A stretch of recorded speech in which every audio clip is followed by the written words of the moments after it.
Did you know that nearly 70% of people fear public speaking more than death? This fear often stems from the vulnerability that comes with sharing personal stories. Yet, here's the twist: vulnerability can actually make your storytelling more powerful and relatable. When we open up, we invite others into our world, and that's where the magic happens. Research shows that stories that include personal struggles are 65% more likely to stick in our minds. Why? Because they tap into our emotions. People love to connect with real experiences. Think about it: when was the last time you felt truly moved by a perfectly polished story? Probably not often. It's the messy, honest tales that resonate with us and leave a lasting impact. In this video, we'll explore how vulnerability transforms good stories into great ones. You'll learn why raw truth is so compelling, how to break down your own walls, and the magic of creating relatable characters. Plus, we'll dive into strategies for sharing painful experiences without overwhelming your audience. So, are you ready to unlock the secret to becoming a master storyteller? Let's dive in. Chapter 1: The Power of Raw Truth. Why vulnerability hooks us. Think about the last time a story truly moved you. Chances are, it wasn't a polished, perfect tale. It was likely raw, real, and a little messy. That's the power of vulnerability. According to Dr. Brené Brown, vulnerability is the birthplace of innovation, creativity, and change. When storytellers allow themselves to be vulnerable, they invite their audience into a shared human experience. People are naturally drawn to authenticity, and we can sense when someone is being real with us. Studies show that 80% of people are more likely to connect with a brand or person that shows authenticity. Vulnerability taps into this deep desire for connection. When you strip away the polished exterior and show the audience your raw, imperfect side, you create trust. And trust is the foundation of any great story. Think of vulnerability as the glue that binds the listener to the storyteller. But what does vulnerability actually look like in a story? It doesn't mean oversharing every detail of your personal life. It's about being honest about your emotions, challenges, and even failures. For example, if you're telling a story about a big win, don't skip over the part where you almost gave up. Sharing that low point is what makes the victory sweeter and more relatable. Vulnerability turns a simple tale into an emotional journey, which is what great storytelling is all about. Chapter 2: Breaking the Armor. How to drop your guard as a storyteller. It's easy to stay behind your armor when telling a story. But the truth is, people don't connect with perfection. In fact, they can be put off by it. A survey by Sprout Social found that 86% of people feel authenticity is a key factor in deciding what brands or people they support. So, how do you drop the guard and show up as a more vulnerable storyteller? First, acknowledge your fears. Whether it's the fear of being judged or the fear of failure, recognize that it's normal. Everyone feels this way when they put themselves out there. To break through, start small. Practice being open with close friends or in low-stakes situations.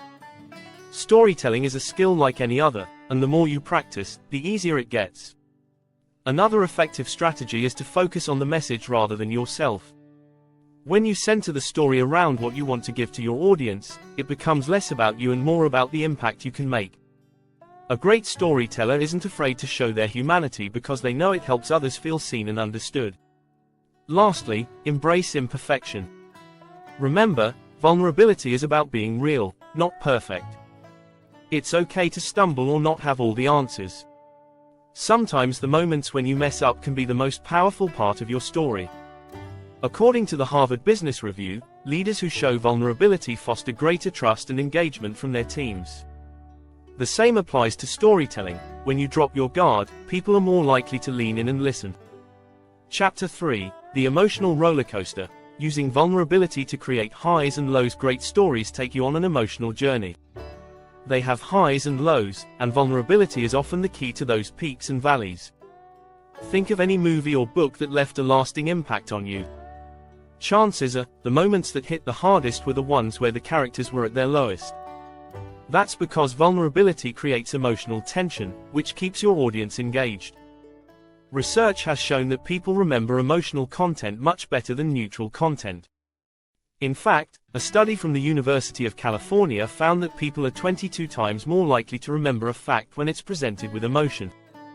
Vulnerability is your ticket to tapping into that emotional memory. When you let your guard down and share your struggles, you take your audience on an emotional roller coaster. So, how do you build these emotional highs and lows into your story? Start by identifying a pivotal moment in your experience where everything seemed uncertain. This is your low point. Share the emotions you felt at that moment, whether it was fear, doubt, or frustration. Then, take your audience through the journey of how you overcame that low point. This creates a natural high that feels earned and satisfying. For example, in Pix's storytelling framework, they often use this formula: once upon a time, and every day, until one day. This, until one day, is where the low point begins and the emotional arc starts to rise. By opening up about your own, until one day, moment, you create suspense and give your audience a reason to root for you. Vulnerability makes these highs and lows feel real, turning a good story into a memorable one. In storytelling, the emotional roller coaster isn't just about making people feel, it's about making them remember. Chapter 4, The Flaws That Bond. Crafting relatable characters through imperfection. Every great story has characters that feel real. And what makes a character real? Their flaws. Perfection is boring.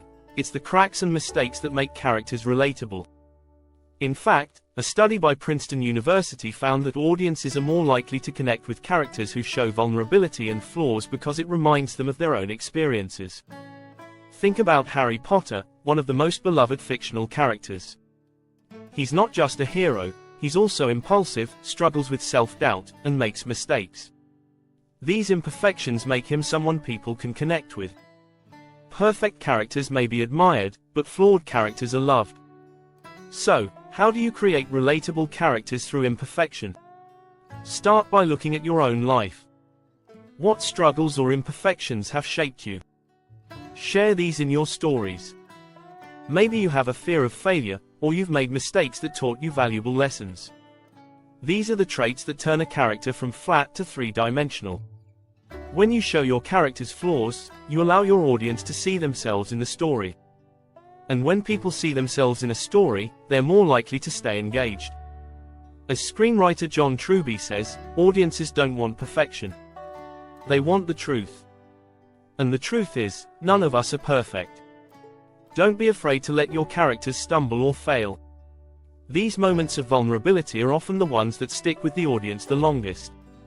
They make the victory at the end feel earned and meaningful. Show your characters in moments of doubt or weakness, and then take the audience on the journey of how they grow from those moments. Chapter 5, Turning Pain into Power. How to share difficult stories without oversharing. One of the hardest parts of storytelling is knowing how much of yourself to reveal. Sharing a personal, painful experience can make your story powerful, but it can also make your audience uncomfortable if it crosses the line into oversharing. So, how do you strike the right balance? First, focus on the lesson, not just the pain. When you share a difficult story, it's important to show how you grew from the experience. Audiences connect with stories of struggle, but they also want to see hope and transformation. Dr. Brené Brown, an expert on vulnerability, says, "We don't share our shame stories with everyone. We share with people who have earned the right to hear them." Similarly, in storytelling, your audience needs to feel like there's a purpose to the pain you're sharing. A good strategy is to ask yourself, what's in it for the listener? If the story is just about venting or reliving trauma, it might not resonate. But if you're sharing a difficult moment to illustrate how you overcame it, that's where the power lies. It shifts the focus from you to what the audience can learn from your experience. A study by Stanford University found that stories of struggle followed by success have a 65% higher retention rate with audiences than neutral or purely positive stories. This means that people remember stories of pain turned power more vividly because they spark an emotional response. But remember, you don't have to share every detail. Share enough to show the lesson, but leave out parts that might make the listener feel uncomfortable or overwhelmed. To keep your story balanced, focus on the outcome. What did you learn? How did the pain shape who you are today? By ending your story on a note of empowerment, you turn a difficult experience into something that inspires and uplifts. If you enjoyed this exploration of vulnerability in storytelling, don't forget to subscribe. Join our community for more insights and tips to help you become an unforgettable storyteller. Your journey to mastering the art of storytelling starts now.